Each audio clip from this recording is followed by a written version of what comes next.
যারা জনাব তারেক জিয়া রহমানকে গত দীর্ঘ 17 বছর যারা ভারতের চর বলে আখ্যায়িত করেছে, কনস্পাইরেটর হিসেবে আখ্যায়িত করেছে, বিদেশে বসে দেশের বিরুদ্ধে ষড়যন্ত্র করে হিসেবে আখ্যায়িত করেছে, বসুন্ধরার মালিক বলেছে তারেক জিয়া বিদেশে বসে দেশের বিরুদ্ধে ষড়যন্ত্র করছে, অথচ তারাই এখন আবার তাদের আবার প্রিয় পাত্র হয়ে গিয়েছে। ম্যাগনা গ্রুপের আপনার 71 টিভির মালিককে আমরা দেখলাম যে কত স্মিত হাস্য নিয়ে একদম বুকে জড়িয়ে ধরতে।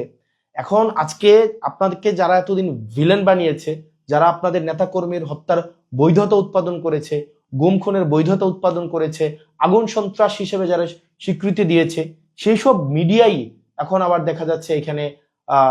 আবার এক ধরনের কাল্ট বানানোর একটা প্রজেক্ট হাতে নিয়েছে। আমরা আপনাদেরকে এবার বলবো, আপনারা যারা নিরপেক্ষ সাংবাদিকতা করার চেষ্টা করেন বা যারা টক শোতে আপনারা যারা কথা বলার চেষ্টা করেন, আমি আপনাদেরকে রিকোয়েস্ট করবো, আমাদের সময় গত 1.5 বছর যেভাবে আপনারা প্রশ্ন অব্যাহত রেখেছেন, আপনারা এখন এই প্রশ্নগুলো অব্যাহত রাখুন। অর্থের উৎস কিভাবে, ইনকাম কোন জায়গা থেকে হচ্ছে, খরচ কোন জায়গা থেকে হচ্ছে, এই যে যানবাহনের টাকা কোন জায়গা থেকে পাচ্ছে, তেলের টাকা কোন জায়গা থেকে পাচ্ছে, এই বিশাল বহরের অর্থ কিভাবে সংস্থান হচ্ছে,